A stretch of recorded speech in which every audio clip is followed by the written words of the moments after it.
welcome here tonight as heat number 1 is underway for the season finale of the ASRA Monday Night Lights. We're here for the Pro Late Model Series, getting ready to set the starting lineup for tonight's season finale, in which a champion will be crowned. Right now, we've got 4 drivers on the track in this first heat: Chad Schwartz, Michael Massey, Eric Keller, and Brian Ordo. 2 drivers did not take the green for this heat. We'll get to that in a moment, but I'm Seth Cole alongside of Michael Norman. And Michael, some slipping and sliding here tonight at Volusia for 2 season finales, 2 champions to be crowned. Absolutely. It's going to be fun. I'm excited to be back at a dirt track. It's been a while, and I love watching these cars turning right to go left.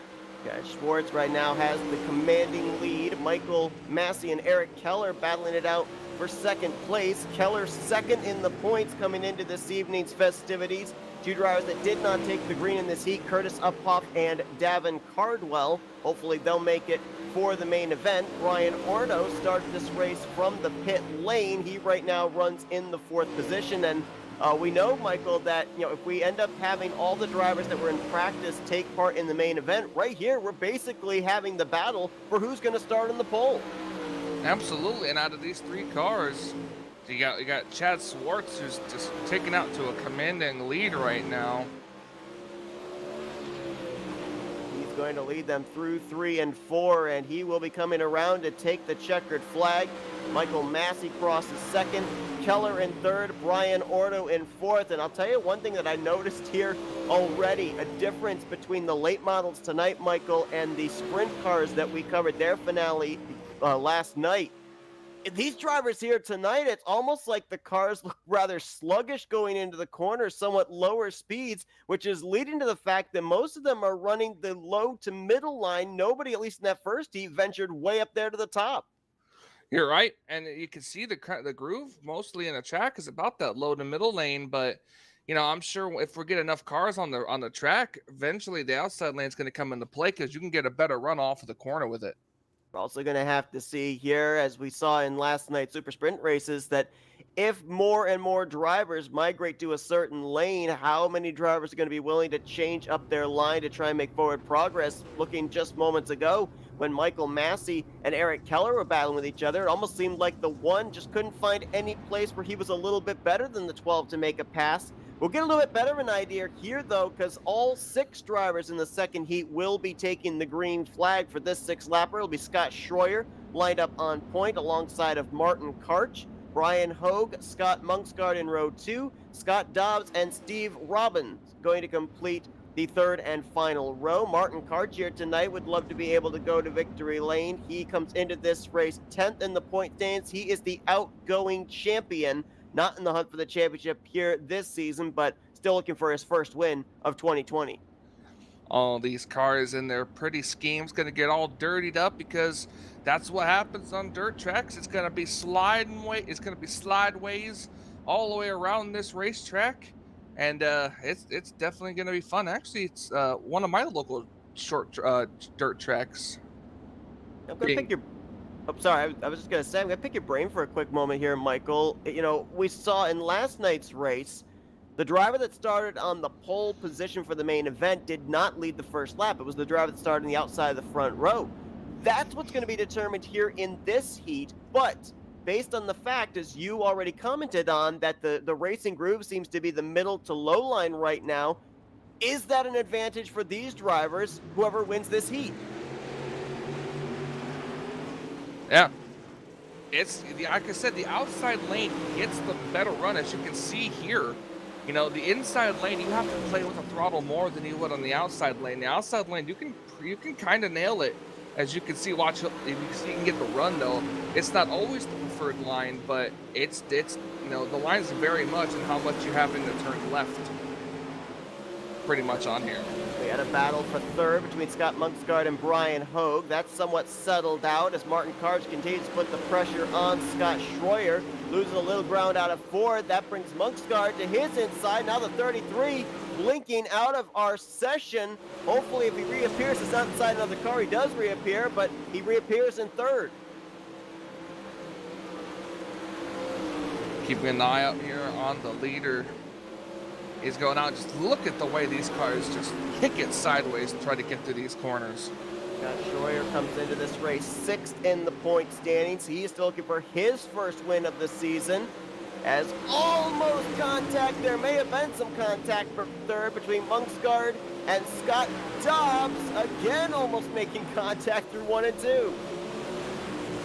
Yep, close race, and that's what's great about these dirt tracks, man. I've actually, believe it or not, have never been to a dirt track before. I've been to places like New Smyrna, but I've never been to a dirt track before, so just seeing it in the virtual way probably has nothing to do with how seeing it in the real, as they're coming for the checkered flag. Scott Schroyer is going to start on the outside of the front row, winning the second Ooh. heat tonight, followed by Martin Karch, Scott Monksgard, Scott Dobbs, Steve Robbins, and Brian Hogue. Brian Hogue going to be starting rather close to the rear of the field, a driver that comes into tonight's race seventh in the point standings. And in this heat, the third heat, is going to be our eventual champion.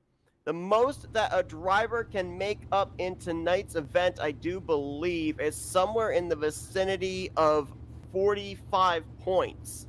And that would have to be in if CJ Phillips, who's going to roll off fourth from this heat, if he ends up starting towards the rear of the field and DNF's in dead last. He comes into tonight's race with a 40-point advantage over Eric Keller, who we also know is going to be starting mid-pack, finishing third in the first heat. So CJ Phillips, the goal is clear here tonight. Just keep the car in one piece if possible and bring this championship home. But how aggressive we're going to see him early on, we'll have to find out, as he'll start fourth behind Calvin Herring. Russell Snelling's the front row. Then it's Ryan Piles and CJ Phillips, and Clifford Driscoll, coming off a championship last night in the 360 sprints, going to be fifth in this heat. It's gonna be interesting to see, like you said. I feel like he's got a 40-point gap, so I really feel like he'll consider it safe enough to just go all out and try to get the win. But then again, you never really know. So I could personally see him trying to take it easy to begin with and just maybe trying to pick off spots just whenever the opportunity arises. Phillips is leading in both of the Pro Late Models series and the Outlaw Super Late Models, which we'll see a little bit later on this evening at Volusia. However, this is the series where he has the biggest points gap. We mentioned 40 points. When we get to the season finale for the Outlaw Super Late Models, it's 26 points. Still a pretty sizable gap considering the fact that it's a dirt track series, but not nearly as much of an advantage as he has here in this season finale for the Pro Lates. Getting ready to come to the green. These drivers get 2 pace laps before the pace truck dives off, and we are going green.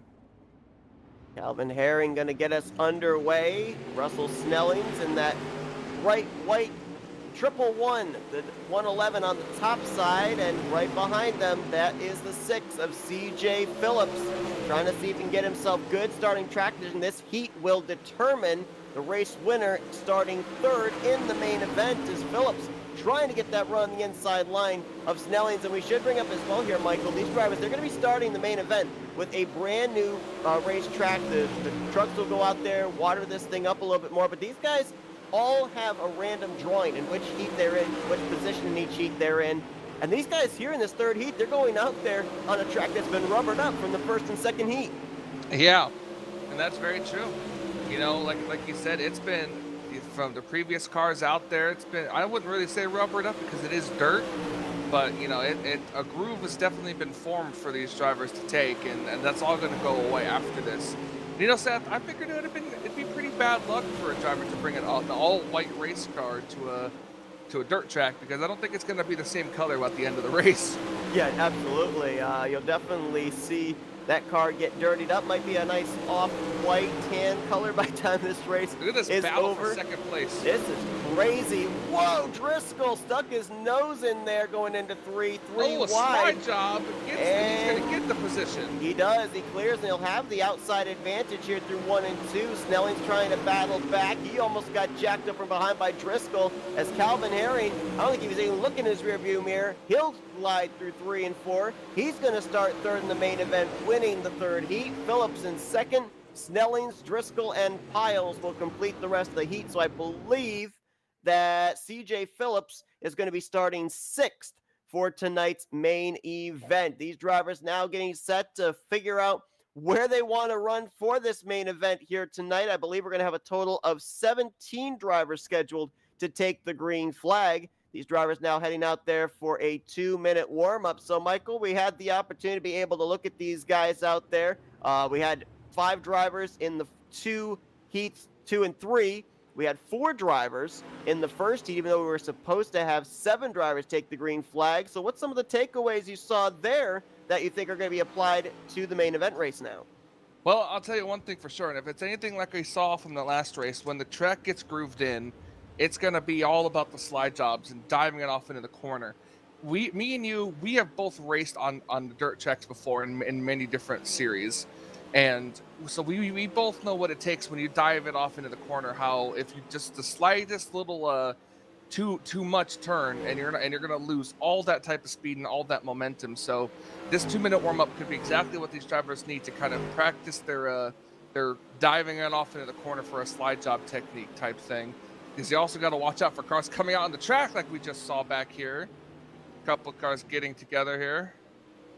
So this 2-minute warm is going to take, because like you said, and what about your experience? You've raced with me on dirt before. What are you going to take away from this?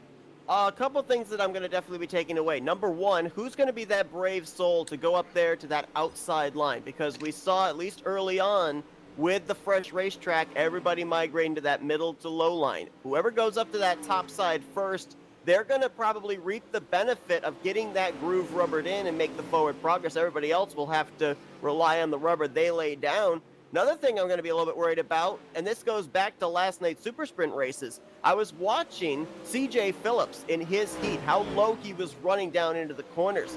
There is an area of the racetrack off of turn 4 where if you run just a tad too low, that inside pit wall kind of juts out from out of nowhere. And I saw a couple of drivers actually almost hit that pit wall in last night's race. So those drivers have to keep that in mind here this evening while they're focused on everything else that's going on around them. Absolutely. And all right, Seth, it's time. 30 laps in the feature. We've got a bunch of cars that are going to start lining up on here. 30 laps.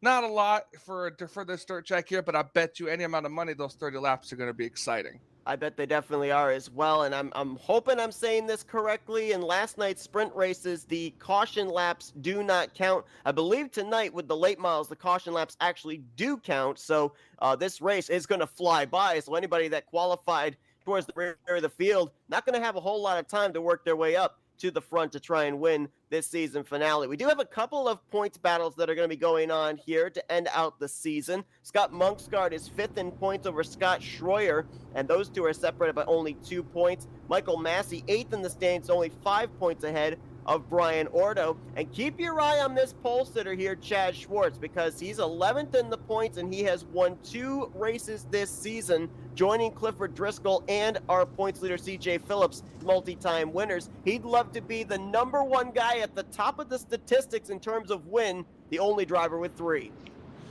Absolutely. The pace truck rolls off to begin their first of 2 pace laps. At least I'm pretty sure it's 2 pace laps because of it being a short track. But this is going to be very interesting to watch. Give you your lineup here, since of course our ticker will not have the official starting lineup based on the starting grid being put together due to the finishing results of the heats we saw just moments ago. Chad Schwartz will line up on point. He was the Heat 1 winner alongside of Heat 2 winner Scott Schroyer. Calvin Herring, who won the 3rd heat, he's going to be 3rd alongside of Michael Massey. Martin Karch and CJ Phillips make up row 3. Eric Keller, who will finish the season out, looks like 2nd in points. He's going to line up in row 4 alongside Scott Munksgaard. Completing the top 10 going to be Russell Snellings and Brian Ordo. Scheduled for 13th was supposed to be Scott Dobbs, but he did not make the grid, so Clifford Driscoll will move up to 11th. Steve Robbins will move up to 12th. Ronald Piles up to 13th, and Brian Hogue up to 14th, as Curtis Uphoff, another former winner from this season, as well as Davin Cardwell, they will not make tonight's start along with Scott Dobbs. So we were supposed to have 17 drivers. 14 will take the green for tonight's 30-lap season finale at Volusia. Getting ready. Green flag is out. Schwartz going to try and get the early advantage. Saw Calvin Herring peek down to the inside, thinking about going 3 wide into turn 1, and already he spun around. That was Herring and I believe Brian Ordo in the 71. It looks like the 20, or make that the 08, the back end of the car was actually up on the inside wall, so he couldn't get the car refired and drive away.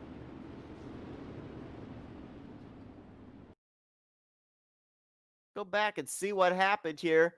Caution First laps, I lap, don't think first are corner. counting.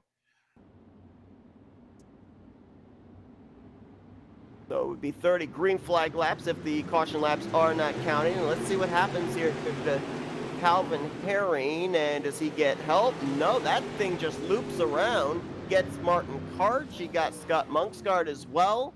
Brian Hogue may have gotten a piece. Brian Ordo, we see there in the 71, trying to get his car turned around. That car in the background, you see there is Scott Dobbs in the 29 coming out onto the track. So we'll actually have 15 cars in the race. And I was right. The 08, the back end of the car came down up on the inside wall, the rear tires off the ground, so he couldn't drive away.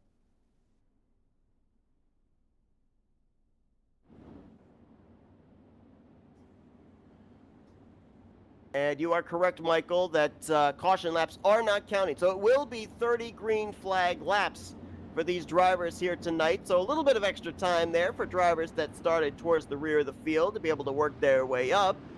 Question is, though, with what we just saw right there, I know that the tires are cooler, the track is cooler since the drivers were not out there. It's, it's a fresh racetrack.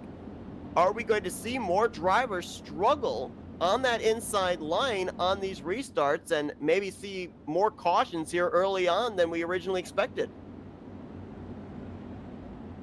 Yeah, I hope not.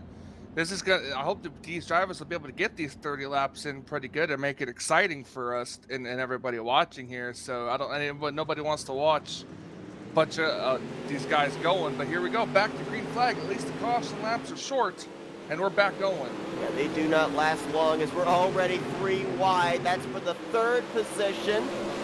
CJ Phillips, Michael Massey now make a double wide. Oh, way up the track when Martin Karch, I don't know if there was contact between himself and Eric Keller, but the 33 dropping to the rear of the field very quickly. Got another car up in the wall there. Oh, that's Snellings, and he's going to get Karch. Karch disappears. He's now up and over. No caution, however, as both cars, neither one spun out. They kept it straight. Well, that's a good short track. Back in the day, you damaged your car. It cost a lot to fix here. So that's how you know you're racing pretty good. Boyer on the inside looking to take the lead from Chad Schwartz. Ooh, he got up in front of the 44. He'll take the top position. And now the battle's going to be for 3rd. Michael Massey looks in his rearview mirror, sees the 6 of CJ Phillips, the 1 of Eric Keller as Massey chops the nose of Phillips going towards 1. And I think one thing we're going to see as well, as there goes Massey off the nose of Phillips. I was going to say, one thing we're going to see here tonight, I think, with these late models is a lot more willingness to lean on each other, and just there off of turn 2, that was exactly what happened between Massey and Phillips. Both cars go around into turn 3, 2nd caution of the night.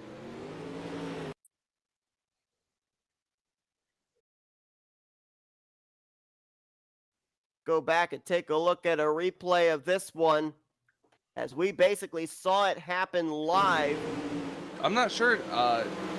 You know this series more than I do. These cars get faster pairs, right? Because the 111 One faster pair.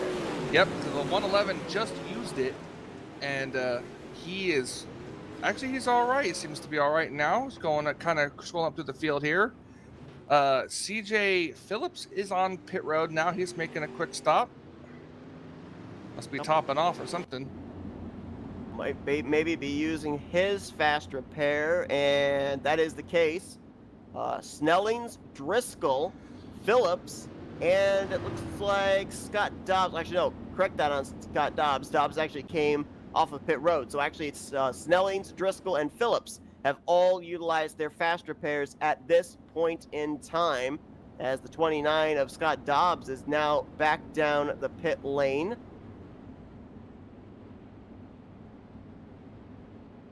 couple of other drivers that got involved in that wreck that we didn't document. Eric Keller got a little bit of it there with the left rear quarter panel. And I believe Scott Monksgaard had some right front damage. Both those drivers remaining out there on the track, though. Keller going to restart in the 3rd position. Monksgaard will restart in 4th.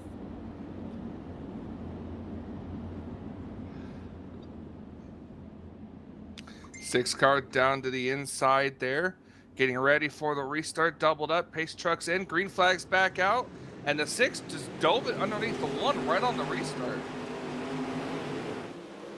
He's going to try and see if that inside line can work for him here on this restart. Not going to happen. Now Monksgaard is going to go to the outside looking for 3rd place. We've had a driver come down pit road, I believe. Calvin Harris in the 08. Oh, the 32 is around. Is that going to bring out a caution? Excuse me, 33. I thought it was 32. 33, and no, it did not. Yeah, Martin Karch has been dealing with internet connection issues here and way back behind the rest of the field currently. He was just coming down through the back straightaways. The field was heading into turn 1, so he's almost half a lap down. And with damage to that race car, we'll see if he's going to be able to keep it, as that Budweiser number 57 machine is still leading this race. Battle's going to be for 4th. Scott Monksgaard and Eric Keller. Keller getting a victory a few weeks ago. Is 2nd in the points, not mathematically in the hunt to be able to win this championship, especially with the fact that Phillips is still running and up in the 3rd position. But Keller just trying to finish out the year as best as he can. Average finishing position of 5th during the course of this season. Keeping an eye back here on this big battle here for like around the 11th position. Probably, I believe it's a battle for 9th. All these cars kind of stacked up. You asked about using the outside lane. Most of these drivers using that middle lane here. But, you know, it's like how we said, when you turn into the corner, if you turn your car too sharp and you're facing the inside wall, then you know you're going to lose all that momentum that you're trying to get through the corner. We almost had a wreck there, as I think that was Brian Hogue drove it deep and into the door, left side door of, I believe that was Ronald Piles.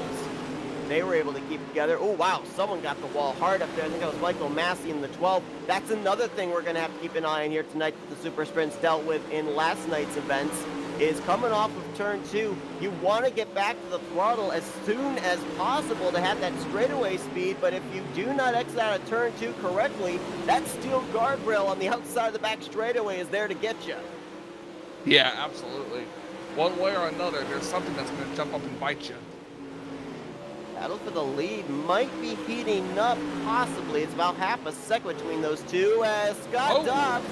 Whew, Michael Massey. Close. Yeah, that was. That 29 was facing 45 degrees the wrong way. Halfway Through here, as we've been able to settle ourselves into a nice long green flag run. And don't jinx it. Well, I probably just did. We've also got traffic that the race leader is going to have to deal with. Martin Karch in the 33, only about 4 car lengths ahead of Scott Schroyer and Chad Schwartz, who still are only separated by about maybe 3.5 car lengths. Yep, just enough here as you see them catch them, and hopefully he'll do the right thing and kind of just stay out of the way, get out of the way of these drivers, let them go by. But you know, it being a damaged race car, he was one of the ones that used I believe he used the fast repair under the last caution or so. Looking right now, no, Martin Karch has not been to pit road yet in this session. Well, he will as soon as the caution comes out, and hopefully if he does, he'll be able to get back. If this series does the free passes, then he'll be able to get back onto the lead lap and then come down pit road to get his fast repair. Scott Schroyer trying to hold off 2-time winner and pole sitter Chad Schwartz. Schroyer's looking for his first win of the season, so it's a question of who wants it more. 10 laps to go as they hit the line here. That's 10 green flag laps. Got a good battle going on back here as well for 7th. That's Steve Robbins trying to hold off the 63 of Clifford Driscoll. Robbins been having a very consistent season. Looks like he'll be finishing 4th in the championship standings this year. Driscoll in that 63. We're going to see him try and battle for a championship a little bit later on in the super late models race. You remember an old saying that having green on your race car is bad luck? Doesn't Considering seem. the fact that most of the cars I drive are green, I'm going to ignore that. You know, I didn't even think about that until you said that. Chad Schwartz trying to get that inside line right down against that inside wall going, and it's going to make me nervous every time he comes here off of turn 4. Oh, look at So this. close to that pit wall. You talked about using the outside lane. The 63 of Clifford here, he was, for a brief moment, all the way on the outside right there. Instead of daring soul trying to get out there, anything that's in that extra dark stuff, there's just really nothing up there. So the very outside lane, you see him, he's trying to pick up spots. You see how quickly and easily he can get the run off the corners. Oh, caution! Steve Robbins in the 73 has gone around off of towards turn 4 and actually made a little contact there with the race leader, Scott Schroyer. Oh yeah, you can see the damage. I think he got him in the passenger door. I'm not sure if that was closer to the front or the rear tire. But Steve Robbins going around through 3 and 4 is going to set us up for at least a 5-lap shootout to end this one off, and that now has kind of breathed new life into drivers like CJ Phillips, Eric Keller, who have had really fast cars tonight, but they didn't have the track position to be able to battle up there with the top 2 of Schroyer and Schwartz. Absolutely. We're going to get a restart here. I believe when they come around, it should be either a 6-lap if they count the same lap, or 5 laps if they go on to the next lap. So this could be a 5-lap shootout, green flag lap shootout, unless we get another quick caution. There you saw the contact as Robbins with a little bit of a bump from behind by Scott Dobbs in the 29.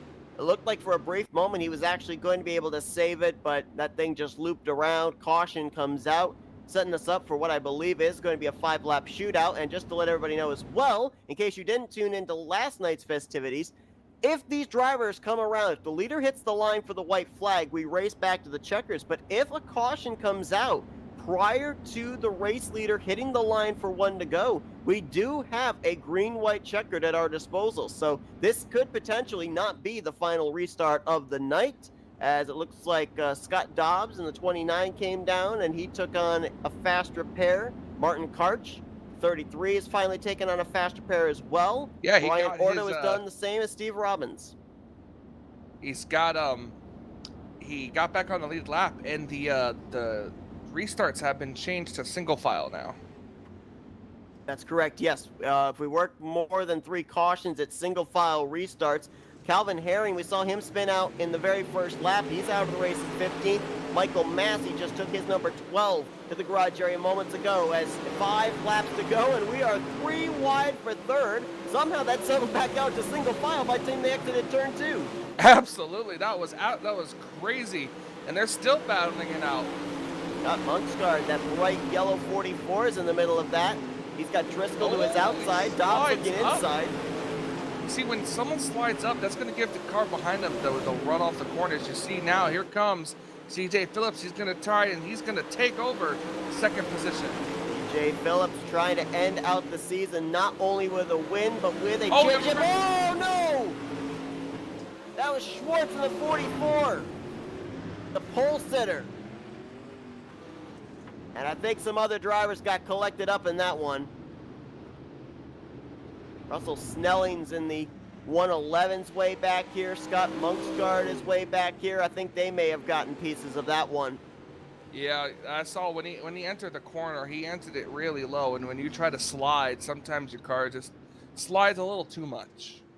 And it's amazing what a late race restart will do. It was looking very much like Chad Schwartz was going to finish no worse than 2nd place here tonight. Was battling at the time with Scott Schroyer for the race lead when the last yellow flag came out, and now all of a sudden he's down pit road having to take on a fast repair, and looks like he'll be restarting back in the 12th position with 2 laps to go. Yeah, I'll say it's definitely going to be a 2-lap. It's going to be a green-white checkered. There's the contact right there. Looks like Eric Keller gets Chad Schwartz from behind, and then Scott Monksgard comes in, clobbers the 44. And I believe that was indeed the 111 that was facing down the wrong way as well. I don't know if he got a hit from behind or if he was just trying to come to a stop to avoid the 44, but No doubt that Snelling's got a little piece of the incident also. And now we're setting up here, Michael, for what is a green, white, checkered, but in the scheduled number of laps, these drivers have the responsibility, at least the race leader does, of getting back to the white flag prior to something happening in these four corners. Otherwise, it's going to be an overtime green, white, checkered restart.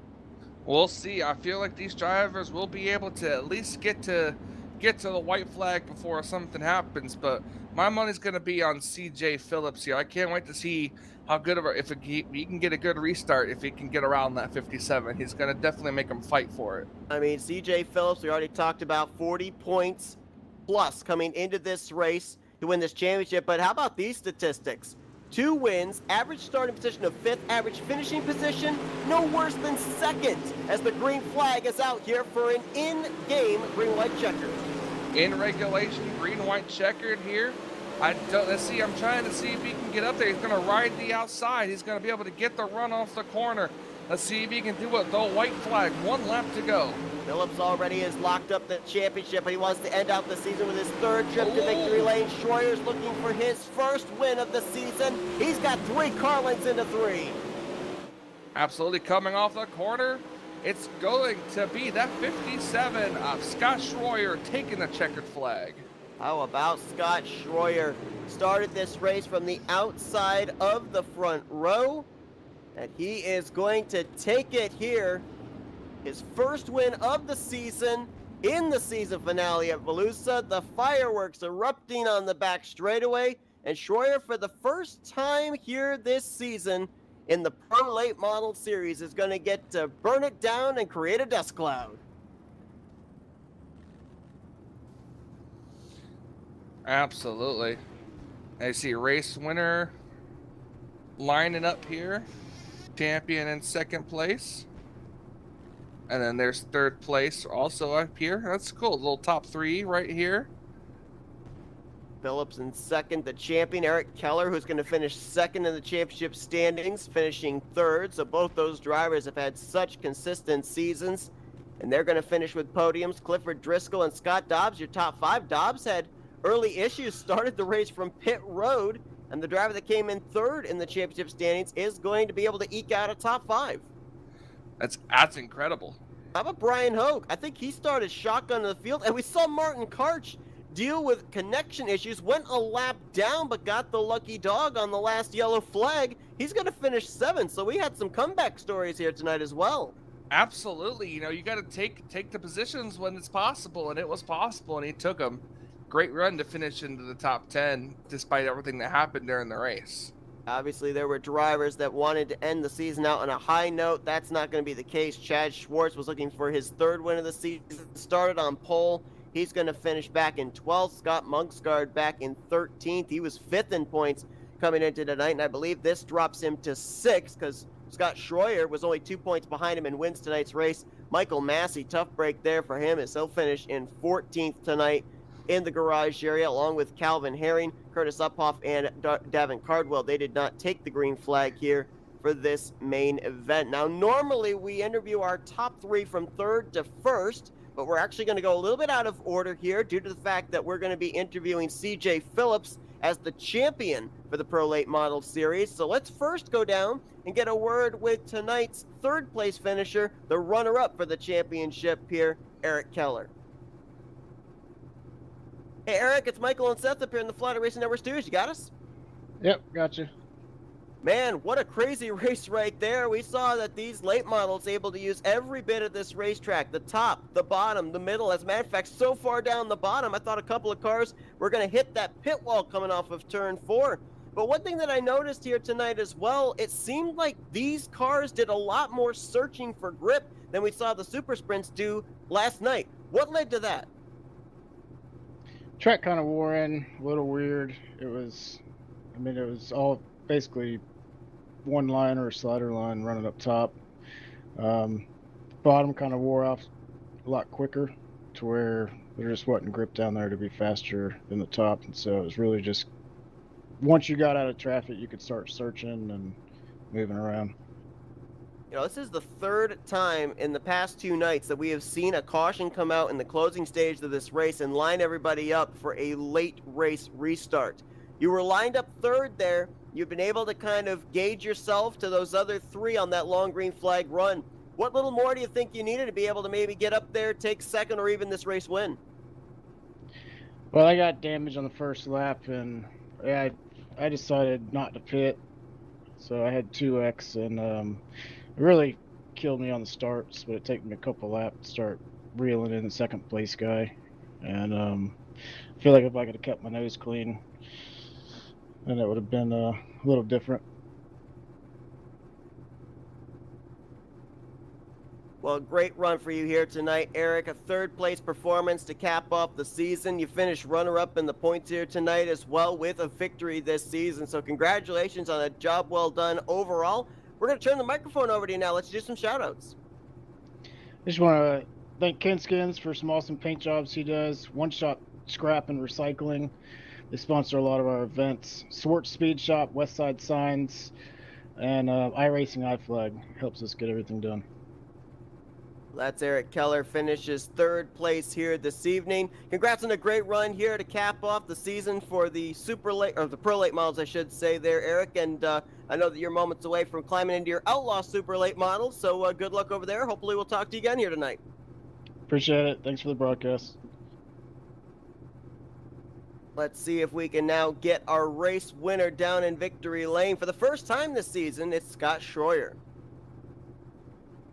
Hey, Scott, it's Michael and Seth up here in the Flatout Racing Network studios. You got us? I do. Well, man, I mean, we were talking about the fact that coming into tonight's race, we've seen you have a lot of speed this entire season, but you had a 0 in the win column. Came down to that late race restart between you and the 6, who we already knew was going to win the championship. So how hard were you going to be racing there to try and pick up that first win tonight? I was going to race real hard. CJ is, I knew CJ would be coming, and just a matter of time. I know he had to start back there farther back, but yeah, it's just we got finally got the monkey off our back this season. I was talking with my broadcast colleague Michael during the warm-up session, and I was asking, we know that the heats are put together at random. Where you start is put together at random in terms of the starting positions for those heats. And we were wondering if that outside line at the initial start of this race was going to be the preferred line, and being the winner, I should say, of the second heat was going to be really important. You were the winner of heat number 2. Was that a huge difference maker into you being able to get up there to the front and stay at the front? I don't know if it was a huge difference maker or not. I know I was happy. I mean, to start on the outside, this track, usually 1 and 2, after when you start to feature, that's where you want to be to get that speed off exit 2. But I don't know if it had a big factor or not, but I know I was happy I was there. All right, I got a twofold question here for you, Scott. Last night we ended up seeing the races at Volusia for the Super Sprint swept by the same driver. You guys are getting ready to climb into the super late models, I should say, here momentarily, where now we switch from fixed setup to open setup. How confident are you that you can complete the sweep, and what changes are you looking for the track to have based on the fact now you're able to set up the car to the way you want it to run? The track will definitely be a little bit slicker in the supers because more horsepower, and it's just going to be slicker. So it'll be interesting. I don't know.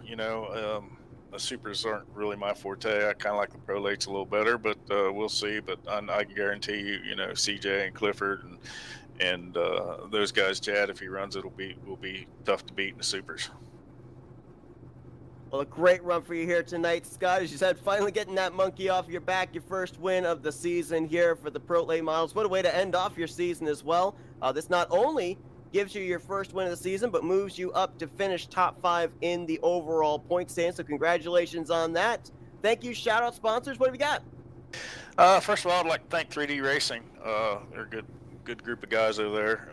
Real fun to race with and work with. Swartz Speed Shops, Ken Skins, Budweiser, of course, Westside Signs, and I know I'm forgetting somebody, but I'm sorry, but DSO Dirt Slinging Outlaws as well. So appreciate it.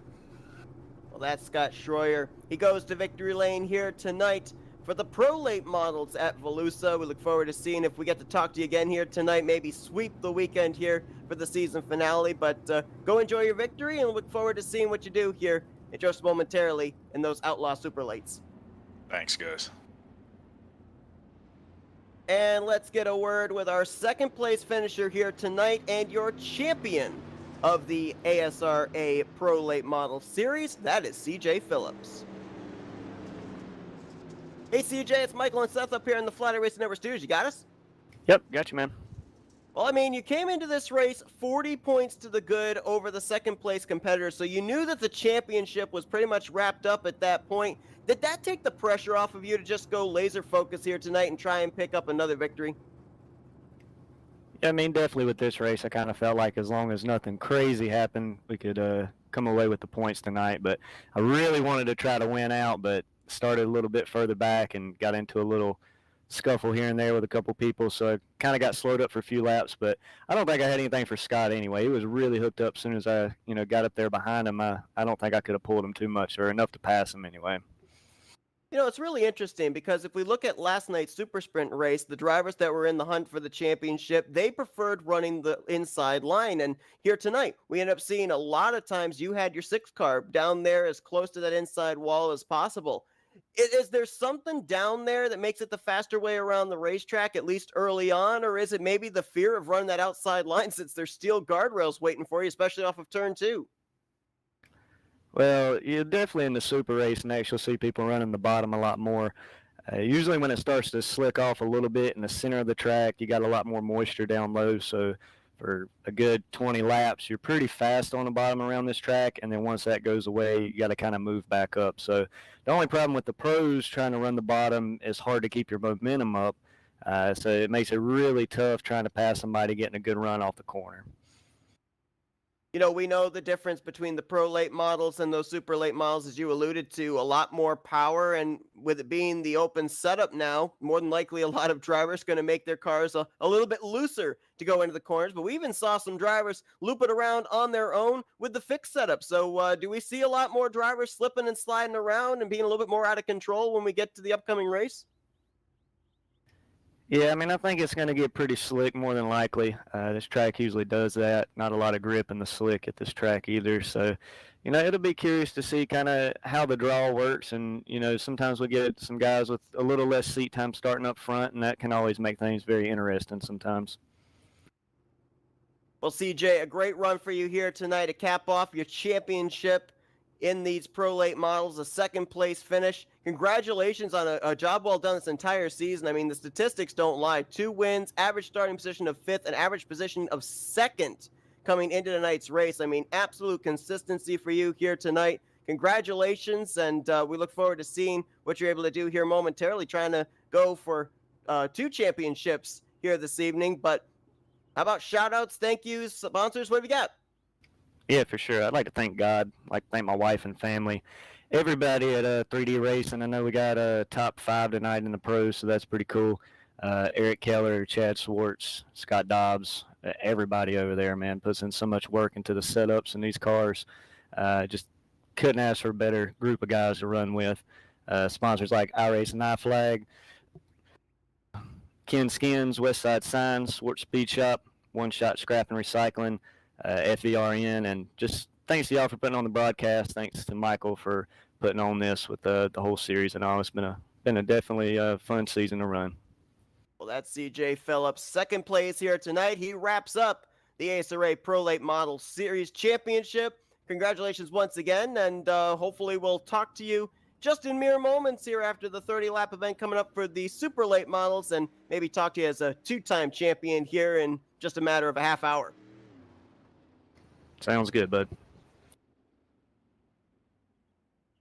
So CJ Phillips, he gets the victory as far as the championship here tonight behind Scott Schroyer. Now, Michael, as I said, we know that he's got that 26-point gap heading into the super late model race here momentarily at Volusia. But if we end up having as many drivers take the green flag in the upcoming races we had here tonight, there is a mathematical chance that he could lose this championship. Yeah, and it's very possible, but as we just seen him raced here, he's gonna race pretty good, and I feel like that's the last thing on his mind right now. He's gonna be focused, and he's gonna concentrate on finishing up front, getting up front, and getting that championship. Yeah, I'm looking at his statistics from the pro lates to the super lates. It's almost like looking in a mirror. Average start, fifth. Average finish, second. The only difference, he had 2 wins over in the pro lates. He has 3 wins in the super late models coming into tonight's race. So no doubt about it. If CJ Phillips is going to lose this championship, it's only going to be because of one guy, and that's CJ Phillips. So we'll look to see if he can complete the sweep as far as the championships here tonight for the Monday Night Lights in ASRA. We had Scott Schroyer go to Victory Lane for the first time here in the ASRA Pro Late models. Question is, who's going to be able to get it done when the Super Lates take to Volusia in just a brief moment? We got to swap over to that session, so stick with us. We'll be bringing you coverage from Volusia to end off the season finale for the ASRA Outlaw Super Late models in just a mere moment. We're going to step aside for a brief intermission and be back here for the qualifying heats momentarily.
We welcome you all back here to Volusia Raceway Park as we're getting ready now for the season finale for the ASRA Outlaw Super Late Models to conclude the 2020 season of Monday Night Lights. Once again, Seth Cole alongside of Michael Norman. And Michael, we've had the opportunity here to observe these drivers for this 5-minute practice session.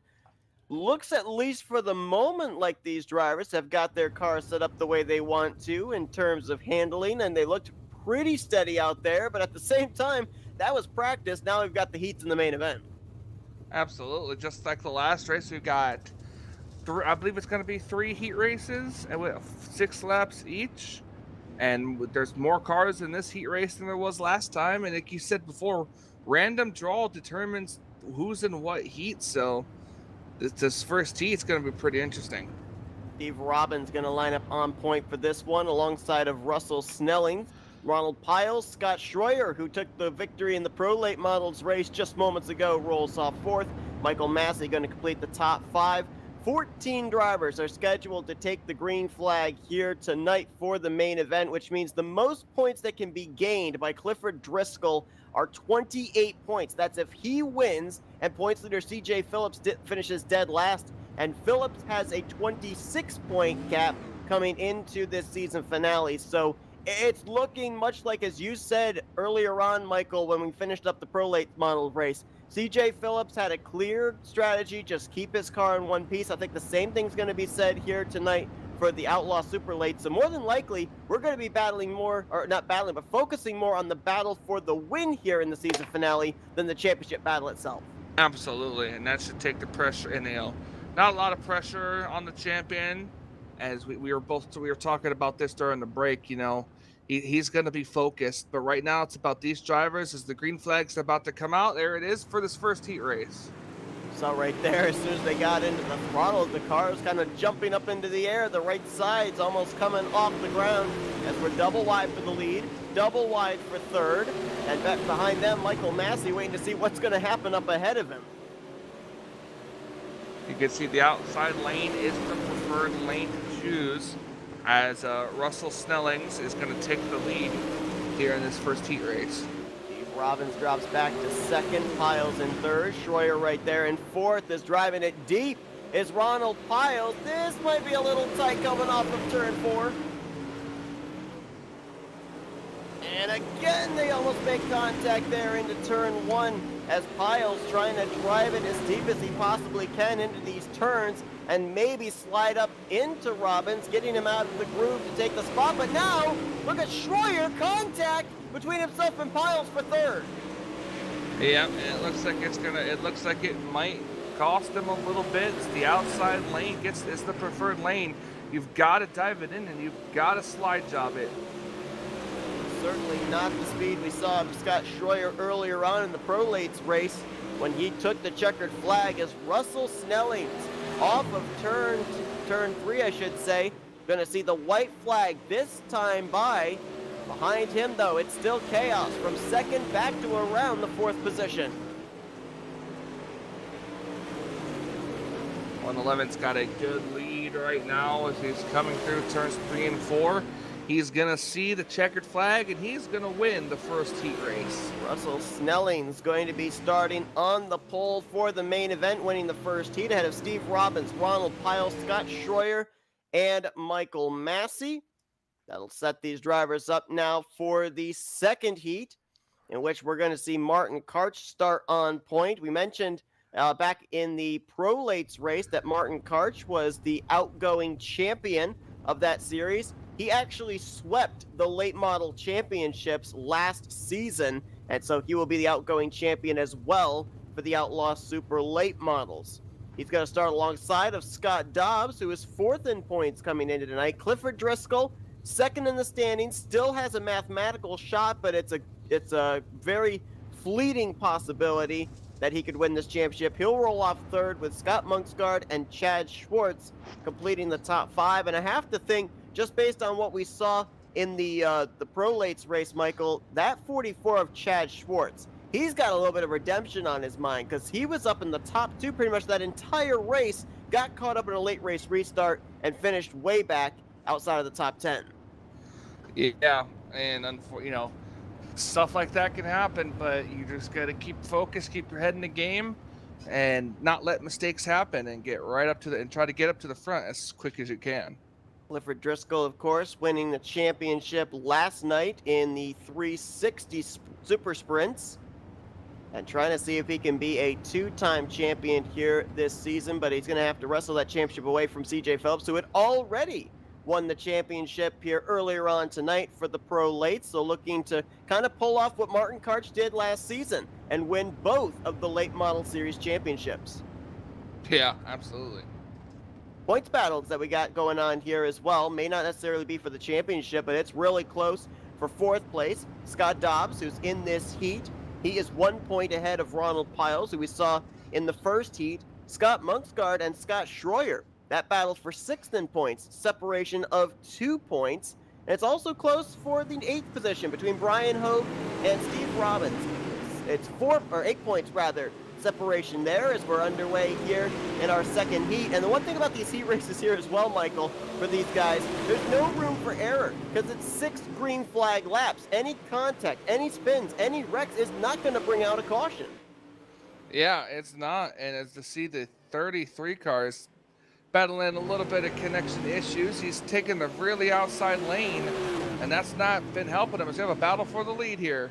Clifford Driscoll, who you talked about back in the Pro Lates race, one of those drivers that was very committed to the outside line. He's now on the inside here, trying to take the top position away from Scott Dobbs. And Chad Schwartz has picked up 2 spots since the drop of the green flag. He's hounding these top 2, trying to make it a 3-man fight for this win. See, he got it that time. We'll see if he can slide job in front of that 29 car this time around. Probably not off the corner, but he might be able to get him to turn 3 and 4 this time. Dead even going into 3. Driscoll on the bottom, Dobbs on the top. Schwartz waiting to see what happens. 2 to go. Driscoll is now clear for the race lead going into turn 1. Boy, that 29 really slid it off into 1 and 2 there. We'll see if we can get it here, coming to the white flag this time. Boy, he almost got the steel guardrail off of 2, but he kept the momentum going. He'll be alongside of Driscoll here off of 4. White flag in the air, 1 to go. That last time by, Driscoll was an edge ahead at the start-finish line. We're going to see it's going to be a photo finish here. Seth, get out the camera. Here's Dobbs on the top, Driscoll on the bottom. Who's going to win the race back to the line? It's going to be that outside line. Dobbs was able to get the run off of 4. He'll be the winner of Heat 2 over Driscoll, Schwartz, and then I believe it was Karch, and I already forgot who the other driver was because it's off our screen, but hopefully I'll remember it momentarily. All right, lining up for the third and final heat race of the night before the feature starts, and this one is going to be interesting. Going to have Gary Peck, who's going to line up on point. Gary Peck coming into this race 19th in the point standings. He'll be alongside of Eric Keller, who we saw come off a podium finish moments ago in the Pro Lates race, 3rd place finishing there. CJ Phillips trying to win another championship here tonight, rolls off 3rd alongside of Brian Ordo. And, you know, we talked to CJ Phillips earlier when he had won the championship, finished 2nd in the Pro Lates race, and asked him about the fact that he had such a big points gap going into that event, if that just kind of allowed him to not even think about it, just focus on trying to win the race. Same situation here, do you think, Michael, just based on the fact that he has to finish 13th position or better? I mean, it very well could be. It's definitely going to be weighing hard on the driver's mind, that's for sure. But, you know, if he can keep himself focused, keep his eye on the cars in front of him, and try to pick off one spot at a time and not wreck his car, I personally think that he will do good and finish where he needs to finish to clinch the championship. 4 drivers here in this heat. It's going to be the smallest heat of the night for the Super Late. We had 5 in the first, 5 in the second. And the completion of the 14 cars will be here in the 3rd heat. This is going to be the battle to see who's going to be starting 3rd in the 30-lap main event as the green flag in the air. Gary Peck gets it up through the gears, but Eric Keller's going to have that outside line. And remember, again, we talked about this back during the Pro Lates race. This is the same track that both the 1st and 2nd heats were on. we have a spin. It was the 71, Bob Orto. He got a little too high, clipped the wall, did a couple of 360s and kept going, and honestly didn't lose too much ground to the leaders, but I don't think he's going to finish any better than 4th place. Well, unless something happens here with our top 3, because there are going to be no cautions, and so plenty of opportunity if one of these other drivers spins out to be able to capitalize. We nearly just had one right there as Gary Peck was inside the back bumper, if there is a back bumper, of the 6 of CJ Phillips. And CJ Phillips working on the 1 machine. He's already got side by side with them at the line that time. It looked like it was going to be CJ that got the lap lead, which it was from our telemetry. Now the question is, this is going to be just like the second heat. Can he, keep it side by side? Yeah, dead even again going into turn 3, off of turn 4. Advantage to Phillips at the start-finish line. Keller back around on the outside. We saw when we had that photo finish just moments ago in the second heat, it was the outside line off turn 4 in the final lap that prevailed. We'll see if history repeats itself here as the white flag is going to fly for heat number 3. 6 cars clear. Oh boy, right on the back bumper of each other. Yeah, almost getting the 6-car turnaround was Eric Keller. Let's see how deep he drives it here into 3 and 4. I don't think he's close enough to make a move as CJ Phillips, he's going to start 3rd for the main event. Keller will finish 2nd in this heat, followed by Gary Peck and Brian Ordo. And the one thing I noticed here in these heats, Michael, as these drivers now get set to head out onto the track for a little under 2-minute warm-up, is we didn't see nearly as much wrecking and spinning and contact in these heats as we saw earlier on in the pro lates. Do we take that as a little glimmer of hope of a long green flag run for the upcoming main event, or do you think that they were just playing nice up to that point? Now that a trophy's on the line, it's going to completely change. Well, it could still go both ways. I think it is a good precursor to see. Hopefully we'll get a good long green flag run in, but it's still tough to tell, and I really do hope we get good long races in, because it's going to be more excitement for the fans and us watching. But we can never really predict it. Well, it's going to be 30 laps of green flag racing awaiting us here tonight at Volusia. We'll see if CJ Phillips can close out the deal and get his 2nd championship of the night here for the late models. And we'll wait to see who can end out the season for the Super Lates with a W. We're going to step aside quickly for a commercial break, and we'll be back here for the green flag for the season finale at Volusia Speedway.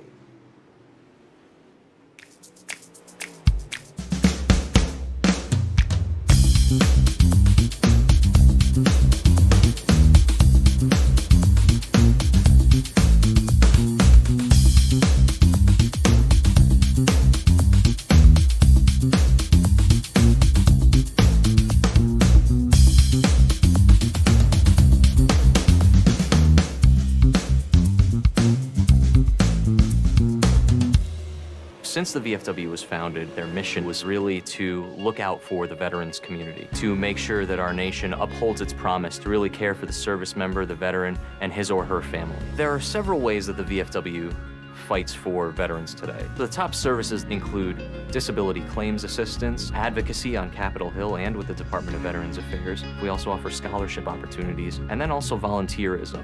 For me personally, when I came back from Iraq, my life experience was drastically different from those around me, and the Veterans of Foreign Wars really spoke to me.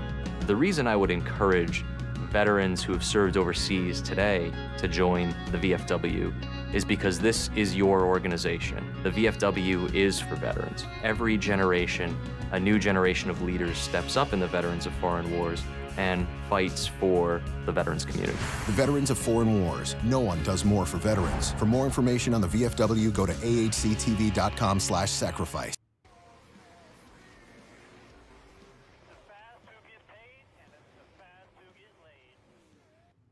Most everyone involved in sim racing always wants that edge or even make the experience a little bit better, or in this case, a little bit more in depth. Enter iRacing iFlag. iFlag is a simulation signal box with software designed by Peter Vostro. When you are behind the wheel in iRacing, your eyes are looking down the track or maybe even in the rear or side view mirrors. Green flag ready to fly here tonight at Volusia Raceway as we're getting set for 30 laps of racing in the season finale. It's the final race of the 2020 season for the ASRA Monday Night Lights. CJ Phillips rolling off third, looks to lock up a championship. Russell Snelling's on point. Would love to pick up his first win of the season, as would Scott Dobbs. Actually, no correction. Scott Dobbs looking for his second win of the season, as he'll be on the outside of the front row. Phillips, as we mentioned, rolls off third alongside of Steve Robbins, Clifford Driscoll, and Eric Keller. That's second and third in points, rolling off fifth and sixth here tonight. Ronald Piles and Chad Schwartz in row 4. Gary Peck and Scott Schroyer complete the top 10. And then it will be Martin Karch, Brian Ordo, Michael Massey, and Scott Monksgaard. We want to give a thanks to the sponsor of tonight's 2 late model races, that, of course, 3D Racing. Appreciate them sponsoring tonight's event and getting ready for a good one here, Michael. Hopefully we're going to be seeing a lot of the same type of racing that we saw in the earlier event when these drivers were in the pro lates. I agree. I think it's going to be an exciting race. Remember, only the green flag laps count. These drivers get 1 fast repair, and if there's more than 3 cautions, the restarts will turn single file. And at a short race track like this, I don't think the people who are racing in the back of the pack want that. Earlier on tonight, we only got to turn 1 before the first caution on the first lap. Let's see if we make it a little bit further here as the green is waving here at Volusia. See if the 11 can keep it on the inside. The inside's not the place you want to be. Outside there's contact back there. It was hard to tell who exactly it was. I think it might have been Steve Robbins, Clifford Driscoll, but they all keep it straight. It very well could have been. I'm watching the leader here. The 111 machine has pulled out to the great lead. Now here comes CJ Phillips battling on the inside for second place. We've seen him do this in the heat race. Can he slide up in front of the 29 car?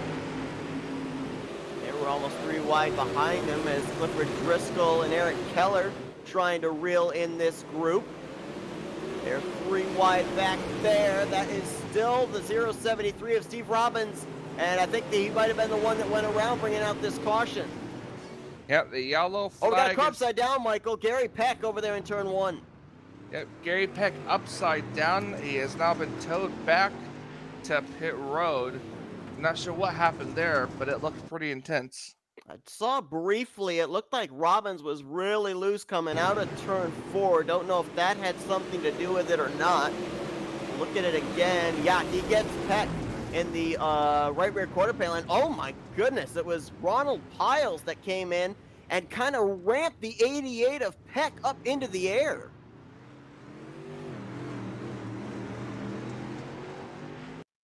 Take another camera angle at that, but that was a wild ride for Gary Peck. It was almost kind of like the 68. The front of his race car was a shovel, and he just lifted the 88 car up into the air. Watch right there. Well, it was actually a combination hit of Michael Massey in the 12 and the 68 of Ronald Piles that sent Peck up into the stars, if you will. Well, these noses are pretty flat, and they go straight pretty much down.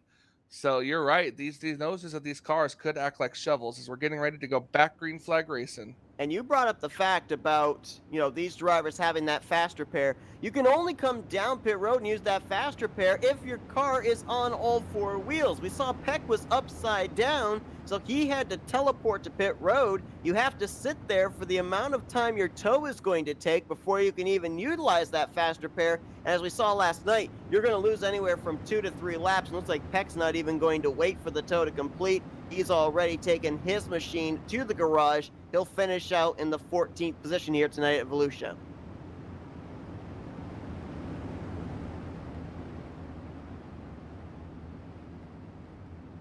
Interesting that Russell Snellings takes the inside line here on this restart. Kind of giving the outside line to CJ Phillips, but he gets a good enough start, so I guess it didn't matter. Yeah, it doesn't matter much, but we'll see if CJ can work the outside lane, maybe get her on the 111. We'll have to wait and see. The 111 comes out to a good lead already. But here comes that 6 machine on the outside. Man, Clifford Driscoll, that left front was way up in the air as he ran lower than anybody else through 3 and 4. Caution out again. It's going to be Ronald Piles in the 68. This is over in turn 1. Brian Ordo collected as well. Drivers having to use up their fast repairs really early. Well, I think that Piles, who ramped the 88 up into the air, actually was not on pit road under that last caution. He is coming to pit road, however, this time. So undoubtedly we'll be using that fast repair, and big reason for that, 68 was up into the air this time. Absolutely incredible. This was off turn 4. Little contact between Piles and Karch sends him down into Massey, and then he gets shot up into the steel guardrail, courtesy of Brian Ordo. Now, Ordo had a driver to his inside, so he couldn't move down any lower. And that's 2 drivers here, Michael, in the first 6 laps that we've seen get airborne. I don't think we really had a driver get airborne in the Pro-Lates race earlier on. We had a couple of drivers go up and get into the outside wall, but I don't think we ever saw any cars actually go airborne in that one. Maybe that's attributed to the fact, as we said, that these super lates have a lot more speed going into the corner. Yeah, you said the outside lane, you can carry more speed. And, you know, Seth, me and you, but like we've said before in the first race, we've both raced dirt checks. We both know that if your car is pointed to the inside wall too much, you lose speed. It's all about hitting your marks right to let the car slide and carry the most speed before you're able to pick that throttle back up.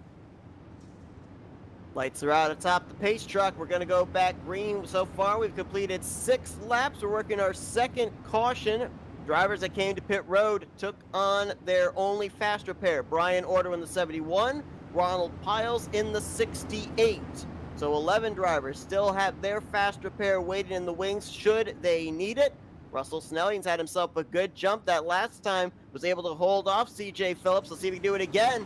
Wow, he did. Boy, Phillips is kind of caught napping on that one as Snellings leaves Phillips and Dobbs to battle for second. We'll see if the 6 car can work his way back to the bottom like it was right when the caution came out. Using the outside lane, watch him get a good run off the corner here. Alongside of Steve Dobbs, or make that Scott Dobbs rather, in the 29. Behind them, Clifford Driscoll on the bottom, Eric Keller on the top. That's the battle for 4th place. And it's interesting to talk about the fact that, you know, these drivers here for this series, it's open setup. Watching a lot of these guys going into turn 1, you can see who's really got their setup comfortable, sliding through the corner. I'm seeing a couple of drivers, though, where their noses, they're not even pointing to the inside. It's like they're going straight into the corner. Keeping an eye on the 111. Still got a decent battle for 2nd place here. The 6 car really trying the outside lane. Hasn't been able to cross over to the inside, so he's been kind of stuck up there. Inside lane has good momentum, but the straightaways just aren't long enough for the outside lane to take effect. Falling back here, looking at the 57 of Scott Schroyer, looking to go for the weekend sweep in terms of wins. He won the Pro Lates race just moments ago, trying to see if he can go 2 for 2, but we also mentioned that earlier on tonight, he got his first win of the season over there in the Pro Lates. Russell Snelling's out in front in that 111. He might be looking for lightning to strike twice. We may have a first-time winner here in the Super Lates as well. Yeah, absolutely. That would be incredible. And it's now a 3-way fight for second. Clifford Driscoll has been able to clear Eric Keller, and now he's on the back bumper of both the 29 and the 6, who continue that spirited side-by-side battle for second place. Phillips might finally have him cleared here through 1 and 2, as now he sets his sights on Snellings for the race lead. And now the outside lane really starting to come in. You see him getting good runs. He's almost able to compete with that 111 cars. He's not going to take sole possession of 2nd place here. And look at the run he gets. It just almost looks like he's able to actually be side by side with the 111. So now if you're Snellings, well, actually it might be too late. I was going to say, if you're noticing that outside line starting to come in, you might want to start migrating up there. Take that lane away from CJ Phillips, but Phillips has been able to get around his right rear quarter panel coming off these turns, so he doesn't have enough time to get up there in front of him. Oh, and we now have a lead change from the looks of it. The 6 car is going to take the lead using the outside lane. Now the question is, will he be able to use it to clear him? A lot of drivers now in the top 5 jumping up to that outside line. Scott Dobbs is now up there. I saw Clifford Driscoll move up there not too long after that 6 started making forward progress from second up to the lead. And it's going to be Phillips clearing for the top spot. Now it's Russell Snelling moving up to the outside line, but it might be a little too late. I agree with that. Imagine this, winning the race and to end his 2nd championship of the night. He's already got the highest number of wins here for the super late models, a total of 3, looking now for a 4th win on the year. And after he got out into that clean air, if there is such a thing at a dirt track, he's now opened up an 0.8 of a second gap over this 4-way battle for second place. 4-way battle for second place, like you said here. That's almost looks like a 5-car battle here. And I know I'm going to jinx it here, but if we're going to have a caution, we've been in a long green flag run, but if we're going to have a caution, it might be up here in this battle for second place, because you could throw a blanket over these 4, and as you said, now 5. Chad Schwartz starting to close in on this as well. Absolutely. Looking at Eric Keller here, he's worked his way up. Now he's going to take sole possession of second place. Eric Keller, 3rd in the standings coming into tonight's event. As a matter of fact, right now, our top 4 in the standings all running inside of the top 5 with Phillips, Keller, Dobbs, and Driscoll. The driver that we're missing is Ronald Piles, who's back in the 10th position after getting involved in a couple of early incidents, a couple of the early cautions. We're closing in on 7 laps to go here, Michael. We may end up having the first race this entire weekend, tonight and last night combined, where we actually don't have a caution come out in the final 10 laps. Well, now that you've said that, you know what's going to happen. It very well might. I will take responsibility if it does. Right now, CJ Phillips is just looking in the rearview mirror, telling them, race it, boys, race it. Don't worry about me. You guys just race amongst yourselves. Well, is he looking in the rearview mirror? I mean, at this type of a short track, and it being a dirt track to boot, you've got to focus on your entry. You've got to focus on the center, and you've got to focus off the corner. Not really sure there's much of an opportunity looking in that rearview mirror. Look at that one machine slowly reeling in the race leader. Does he have enough time maybe to reel him in and make a move? He's been a little better, or a little less than a tenth, I should say, quicker these last 3 laps. He is continuing to run an inside line and gaining ground. What was about 0.8 of a second has now been closed down to 0.2, and now they may be alongside each other this next time by. 4 laps to go, coming to 3 this time. This one machine's going to give the 6 a run for its money. As it hit the line, it's going to be 3 laps to go. Both these drivers have nothing to lose. Both of them want to win. There's contact. If Keller wins this race, it would be his 2nd win of the season. If Phillips wrecks trying to win this race, he still would win the championship mathematically. Look at this. Keller kind of snookered him in. He's going to get to the outside line with 2 to go. Keep an eye on the 3rd place, as he very well could walk away with this if these 2 get together.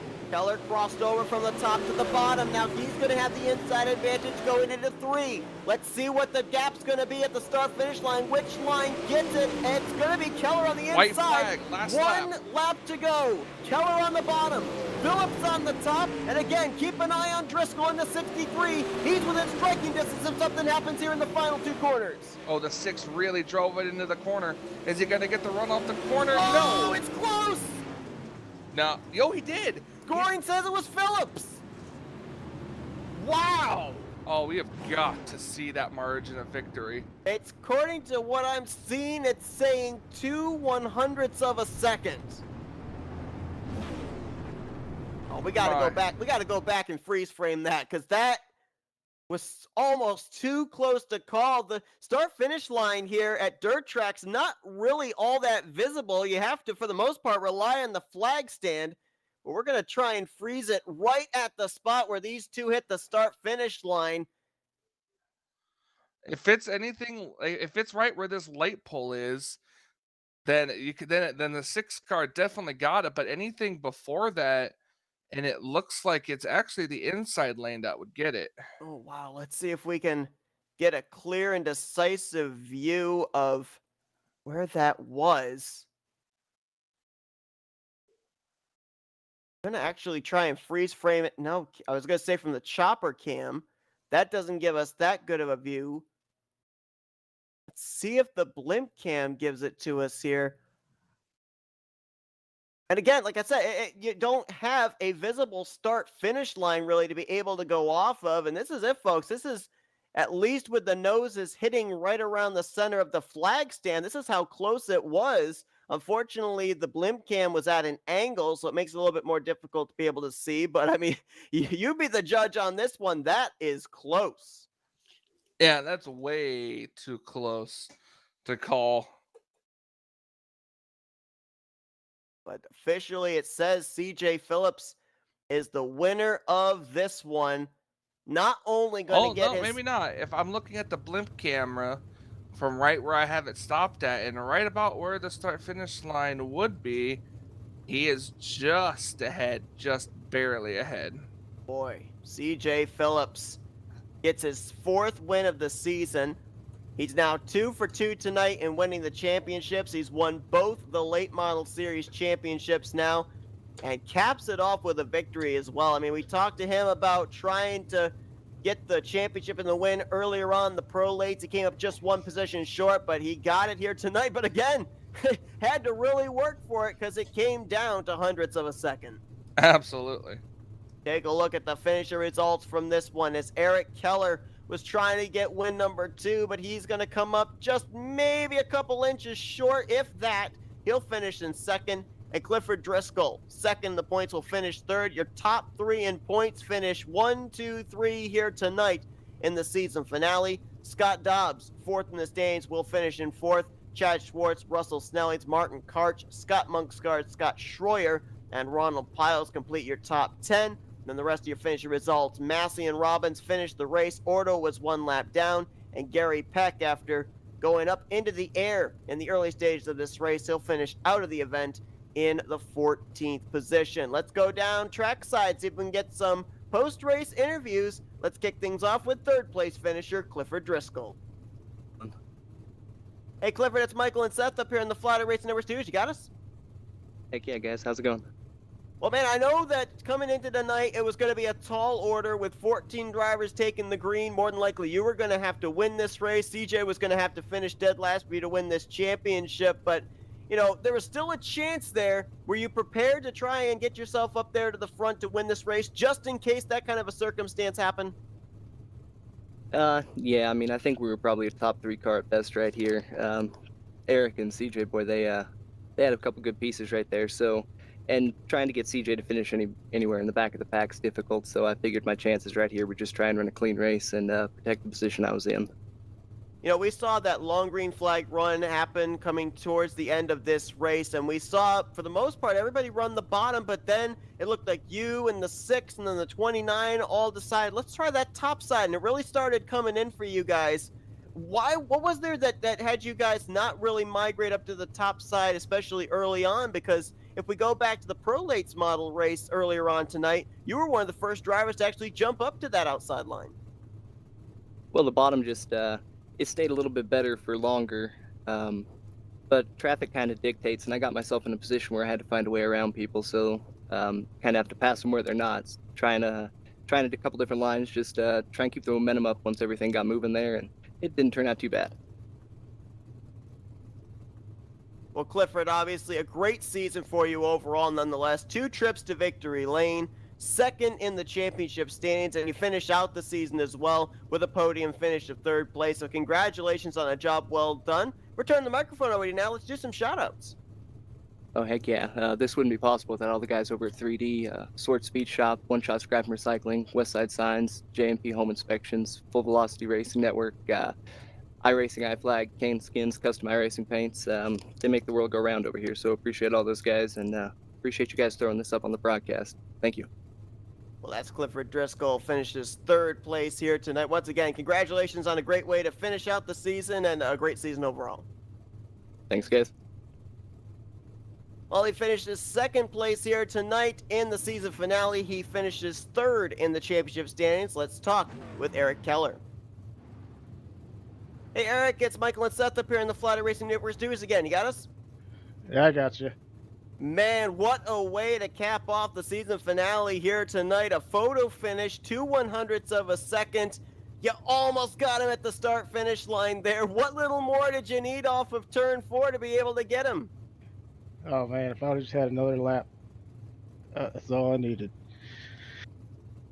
We saw you and he have a spirited battle really there with 3 laps to go. It didn't really look like either line was giving an edge. Was there a point here in this race where both lines had gotten enough rubber laid down where they just kind of equaled each other out, and that's how you guys were able to have that photo finish? Yeah, I think I found something in the middle and was able to gain quite a bit of ground and catch up to him. And then he started kind of searching, but I think the middle there at the end was fastest way around the track. Well, Eric, obviously a great way for you to end off the season here. A second place run. You had a trip to victory lane earlier on this season. You're going to finish third in the championship points as well. So congrats on a job well done here for the Outlaw Super Late Model Series. We're going to let you do some shout outs now.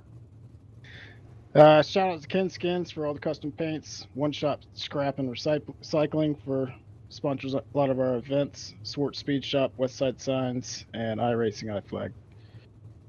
Well, that's Eric Keller. What a way to end off the season. Unfortunately, comes out on the short end of the photo finish, but still a solid podium finish to end out what's been a great year. Congratulations there, Eric, and hopefully this carries some great momentum for you heading into next season. I appreciate it, guys. Can't wait. Last but not least, let's go down to Victory Lane, where not only will CJ Phillips be hoisting the race win trophy, but he'll be hoisting the championship trophy as well. CJ, it's Michael and Seth up here in the Flatout Racing Network studios again. You got us? Yeah, man, I got you. Well, let me tell you, man, you had to work here tonight to be able to try and win these races. You came up just short in the race earlier on with the pro lates, and here tonight you had to edge out Keller by 2/100ths of a second. I mean, coming down there out of turn 4, did you think that you had him, or did you have a question mark of maybe I'm not going to quite have this momentum on the top side by the time we get to the start finish line? I definitely knew it was going to be close. Once he got in second, that last 5 or 6 laps, I think he found a different line, and the top was going away on me. When I seen him catching me, I tried to run the bottom. I tried slider lines. I just didn't have enough laps to find the fast line. And then once he got real close to me, I just went back to the high side and rode it out. But I was hoping that I could kind of hold him off long enough or pinch him down on the straightaway some where I could get a run, coming to the flag stand. And luckily, we barely got it there. Obviously we see that you guys are able to fan out 2, 3, even sometimes 4 wide in the corners, but then it all just kind of accordions up coming off of the turn.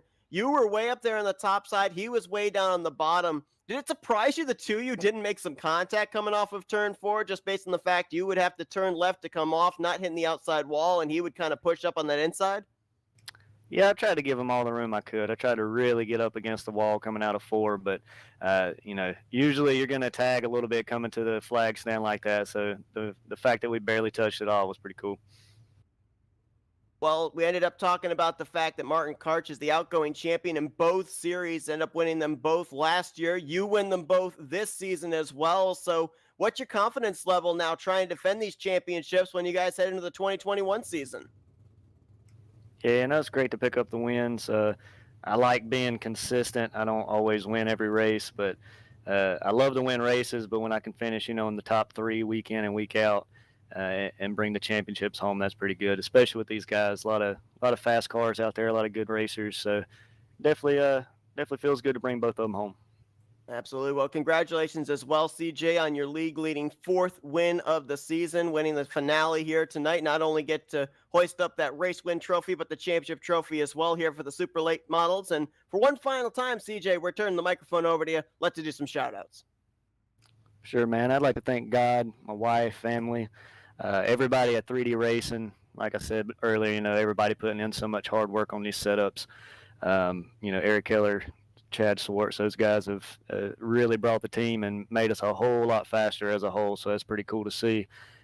Sponsors like iRacing, iFlag, Ken Skins, Westside Signs, Swartz Speed Shop, One Shot Scrap and Recycling, FVRN.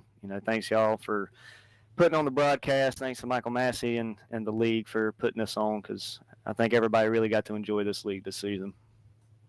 Well, that's CJ Phillips. He ends out the season with a trip to victory lane. He's your champion here in the ASRA Outlaw Super Late Models, just moments away from winning the Pro Late Models Championship as well. Congratulations on both seasons and both championships there, CJ, and good luck for the 2021 season as well. Thanks, man. Take care. Well, it took us 30 laps for the Pro Lates, 30 laps for the Outlaw Super Lates, but CJ Phillips, Michael, back-to-back championships. He gets a second place for the Pro Lates. He gets a win here for the Outlaws. There's no doubt about it. This is public enemy number one when the 2021 season starts. Everybody's going to be gunning for the defending champ. Yep, and that's what happens. He earned it. He got his 2 championships. Now he's going to try to come back next season and do it all again. I think one thing that we saw here tonight as well, Volusia, definitely a great track to be able to have the season finales at, just based on the fact that all 3 lanes really seemed to work. We saw a lot of drivers migrate to the bottom. We heard CJ mention the fact that Eric Keller was able to find something in the middle in the closing stages, and Phillips on that outside line was able to just barely edge Keller to the start-finish line. So no doubt about it, this track, not only tonight, but last night as well, has played its part into determining the champions and putting on some really good finishes as well. Absolutely. Well, that is going to conclude our coverage here for the ASRA Monday Night Lights. CJ Phillips is your champion in both the late model series. We saw Scott Schroyer go to victory lane earlier on the Pro Late. CJ Phillips also picks up his 4th win of the season in the Super Late models en route to the championship trophy. Michael, I appreciate you joining me here tonight for some dirt flying and some photo finishes, some championship trophy raising. It's been a great weekend here at Volusia. Absolutely. Glad to be here. Glad to watch. It was really fun. I can't wait to see what the future has. Absolutely. These drivers going to be heading into a winter series before beginning the 2021 season, and we'll look forward to seeing here in the future what CJ Phillips is able to bring to the table heading into both late model series as the defending champion. Thank you, everybody, for tuning in here tonight. We hope you enjoyed our coverage here this evening from Volusia for the ASRA Monday Night Lights. For Michael Norman, I'm Seth Cole. Enjoy the rest of your Monday evening as you've been watching another broadcast courtesy of the Flatout Racing Network.